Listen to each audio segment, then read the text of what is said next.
Hello everyone, welcome to economics and banking classes by Kirti Goyal. जो हमने mathematical reasoning से question post करने की सीरीज स्टार्ट कर रखी थी, उसी सीरीज में हमारे क्वेश्चन है हमारी स्क्रीन पर। आई होप आप सभी ने इन्हें ट्राई जरूर किया होगा और आपकी प्रिपरेशन काफी अच्छी चल रही होगी। तो चलिए चेक कर लेते हैं हमारा फर्स्ट क्वेश्चन जो है वो क्या कह रहा है। ये कह रहा है कि सीरीज में से कौन सा एलिमेंट है जो करेक्ट नहीं है। हमें ऑप्शंस गिवन है।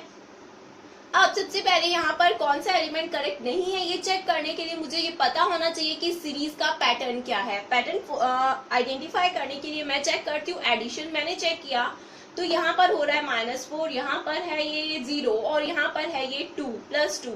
-4 0 +2 +6 कोई भी रिलेशन मुझे यहाँ पर समझ में आ नहीं रहा है। तो यानी कि यहाँ पर एक क्लैरिटी मुझे मिल गई है कि एडिशन और सब्ट्रैक्शन की ये सीरीज नहीं होने वाली है।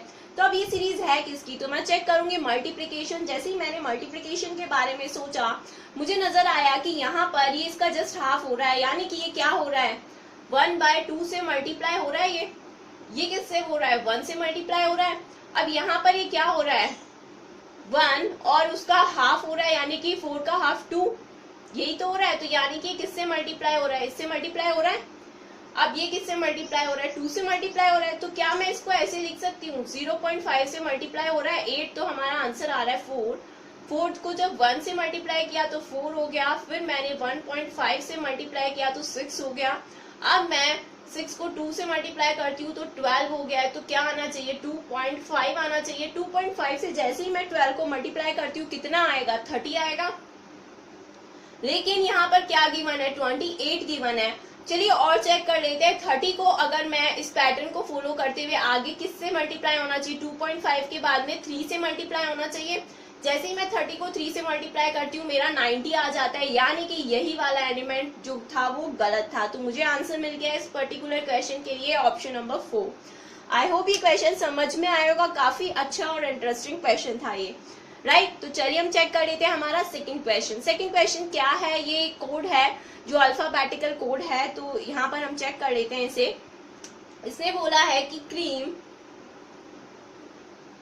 के लिए कोड गिवन है NBDBQ, राइट। और यहाँ पर इसने कहा है कि ब्रेड के लिए कोड बताना है,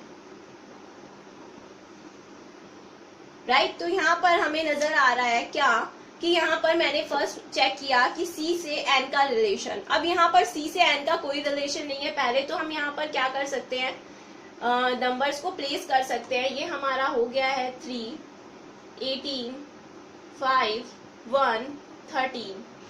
Q होता है हमारा 17, 2, 4, 2, 14। अब 3 से 14 का 18 से 2 का कोई रिलेशन मुझे समझ नहीं आ रहा है। तो जब मैंने आपको बताया था कि 5, 6 ऐसे कुछ अल्फाबेट हो, एक वर्ड हो उसके अंदर, तो आपको क्या करना चाहिए उसे पार्टीशन में डिवाइड कर देना चाहिए। तो यहाँ पर मेरे पास में क्योंकि इक्वल नंबर नहीं है तो मैं इस तरीके से इसे पार्टीशन में डिवाइड कर सकती हूँ। अब जैसे ही मैंने इसे पार्टीशन में डिवाइड किया मुझे समझ में आया कि ये जो 13 था ना ये यहाँ से यहाँ आ गया 14 हो गया। ये जो A था ना इसमें +1 होके ये कहाँ आ गया यहाँ आ गया B हो गया, यानी कि इन दोनों एलिमेंट्स के अंदर क्या हुआ है +1 हुआ है। अब यहाँ पर देखती हूँ C यहाँ से कहाँ आ गया है यहाँ पर आ गया है। यहाँ पर क्या हो गया है -1 हो गया है। और ये जो R था ये यहाँ से यहाँ पर आ गया, यहाँ पर भी क्या हो गया है -1 हो गया है। और E यहाँ से D बन गया, यहाँ पर भी क्या हो गया है -1 हो गया है। आई होप आपको ये पैटर्न समझ में आया होगा। क्रॉस हुआ है, लास्ट फर्स्ट 2 डिजिट जो थी आपकी, फर्स्ट जो अल्फाबेट थे लास्ट में चले गए हैं, लास्ट के 2 अल्फाबेट फर्स्ट में आ गए हैं और जो मिडल वाला था वो इंटरचेंज हो गया है, राइट। तो हमें पैटर्न समझ में आया कि लास्ट वाले जो 2 हैं उनके अंदर +1 हुआ है, लास्ट फर्स्ट वाले जो 2 थे लास्ट में जाके -1 हुआ है और इंटरचेंज जो बीच वाला हुआ है वहां पर -1 हुआ है। तो मैं यहाँ पर ये कर सकती हूँ, मैंने यहाँ पर भी सेम पैटर्न फॉलो किया। अब यहाँ पर जो मेरा D है ये फर्स्ट प्लेस पे आएगा, D यहाँ पर आएगा तो क्या बन जाएगा +1 हो जाएगा। D कितना होता है 4 होता है +1 यानी कि 5 कितना हो जाएगा E हो जाएगा। A जो होता है हमारा 1 होता है +1 होगा तो कितना हो जाएगा B हो जाएगा। E जो होता है हमारा 5 होता है इंटरचेंज होकर -1 होगा तो D हो जाएगा, D होगा, राइट। और जो B होता है अब यहाँ पर आएगा B हमारा ये इस प्लेस पे आएगा बी, तो बी क्या हो जाएगा -1 हो जाएगा, तो यानी कि ए हो जाएगा। इस पैटर्न के अकॉर्डिंग -1 होना चाहिए। और नेक्स्ट हमारा r है जो क्या होता है 18 होता है, ये भी क्या होगा -1 होगा। तो यहाँ पर आकर क्या हो जाएगा q हो जाएगा। तो मेरे पास आंसर आ गया है EBDAQ। EBDAQ मेरा ऑप्शन नंबर 2 करेक्ट हो गया इस पर्टिकुलर क्वेश्चन के लिए। ये क्वेश्चन भी काफी इंटरेस्टिंग था। आई होप आपको समझ में आया होगा और आप सभी ने इसे करेक्ट किया होगा।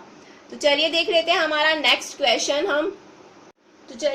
हमारा थर्ड क्वेश्चन ये रहा हमारी स्क्रीन पर। थर्ड क्वेश्चन जो है वो हमारा डायरेक्शन से रिलेटेड है। इसे हम फटाफट से अंडरस्टैंड कर लेते हैं। ये क्या कह रहा है कि Rohan walk 50 metres towards east. अब आपको मैंने डायरेक्शंस बताई थी, ईस्ट, वेस्ट, नॉर्थ और साउथ, राइट। तो यहाँ पर ये कह रहा है कि ये जो रोहन है ये कहाँ चल रहा है, ये ईस्ट के अंदर चल रहा है। और कितना चल रहा है, ये 50 मीटर्स चल रहा है ये, राइट। अब ये बोल रहा है जब ये इसमें पहुंच गया 50 मीटर तो इसने क्या किया, took a right turn and walk 30 metres. तो यहाँ से इसने राइट टर्न लिया। अब इसका राइट कौन सा होगा, ये वाला। तो यहाँ से कहाँ चला, 30 मीटर्स चला। अब ये यहाँ पर है, इसका फेस कहाँ पर होगा, साउथ के अंदर होगा। अब ये पूछ रहा है कि ये जो इस पॉइंट के ऊपर पहुंच गया है तो which direction he now from his standing position, यानी कि इस पोजीशन से इसकी ये वाली डायरेक्शन को ये पूछ रहा है। तो आपको ये पता होना चाहिए कि अगर मैं यहाँ पर डायरेक्शंस को ड्रॉ करती हूँ तो ये मेरी ईस्ट होती है, ये मेरा वेस्ट हो गया है। वेस्ट आपको यहाँ से नजर नहीं आ रहा है, एक से ये मेरा वेस्ट हो गया है, राइट। ये मेरा क्या हो गया है, नॉर्थ हो गया। और ये मेरा साउथ हो गया है। तो ईस्ट और साउथ के बीच वाली जो ये डायरेक्शन है तो ये क्या हो गई है, साउथ ईस्ट हो गई है। यानी कि मेरा ऑप्शन नंबर 4 करेक्ट हो गया इस पर्टिकुलर क्वेश्चन के लिए। आई होप आज के क्वेश्चंस काफी इंटरेस्टिंग थे, आपको बहुत मजा आया होगा इन्हें सॉल्व करने के लिए और आपने कुछ नए कॉन्सेप्ट सीखे होंगे। इसी तरीके से आप प्रैक्टिस करते रहिए और मैं आपके लिए क्वेश्चंस लेकर आती रहूंगी। Thank you.